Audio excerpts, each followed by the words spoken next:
Baik, apa itu informatika sosial? Informatika sosial merupakan studi-studi yang mempelajari aspek-aspek sosial dari komputerasi termasuk peran teknologi dalam perubahan sosial dan organisasi, yang menganggap bahwa memiliki hubungan antara sosial, teknologi, dan organisasi.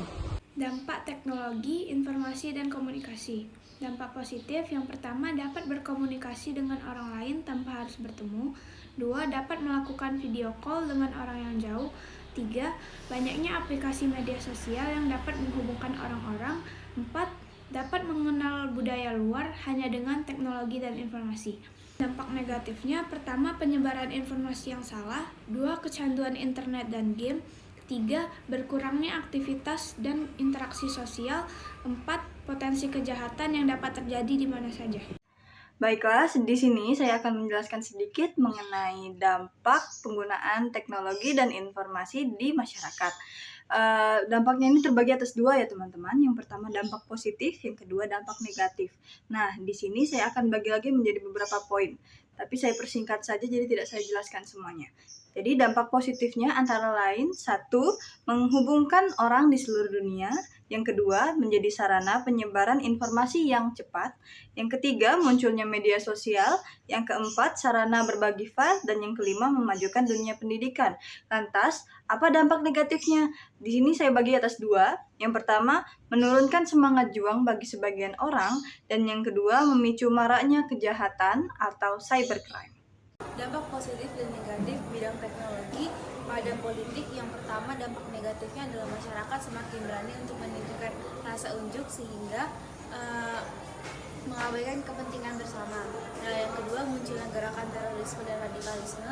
Yang ketiga, stabilitas politik akibat penyebaran isu hoaks yang semakin merajalela. Dan yang keempat, memungkinkan masyarakat memilih ideologi lain karena memiliki pengetahuan tentang kebudayaan dan keideologian dari negara lain. Dampak di bidang ekonomi dan industri. Pengaruh positif. 1. Kemudahan mencari produk, barang, dan jasa dengan bantuan internet. Beragam aplikasi jual beli secara daring memudahkan banyak orang mencari produk, barang, dan jasa asli dari toko resmi.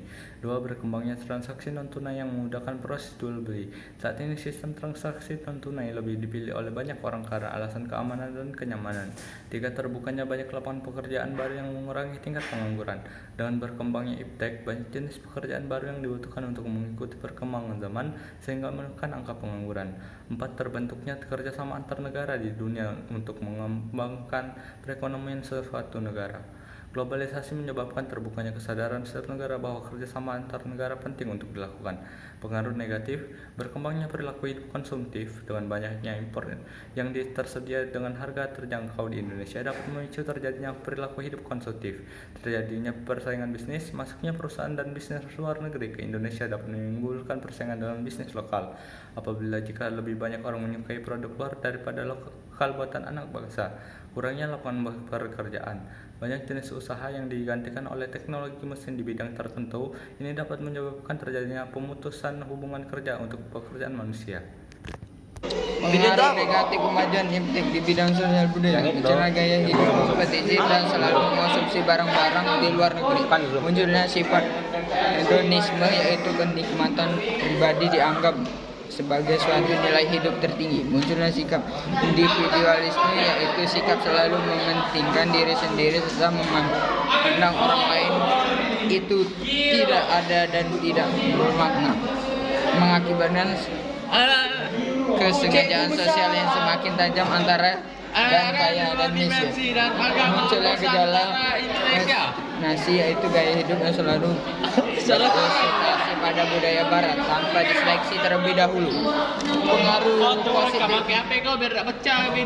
Pengaruh positif kemajuan iptek di bidang ekonomi, adanya peningkatan pada aspek investasi asing atau penanam modal asing di Indonesia. Pasar internasional untuk menghasil produksi dalam negeri semakin luas dan terbuka, mendorong para pengusaha untuk meningkat efisiensi dan menghasilkan biaya tinggi, meningkatkan kesempatan kerja dan devisi negara, terciptanya makmur masyarakat yang merata di berbagai daerah.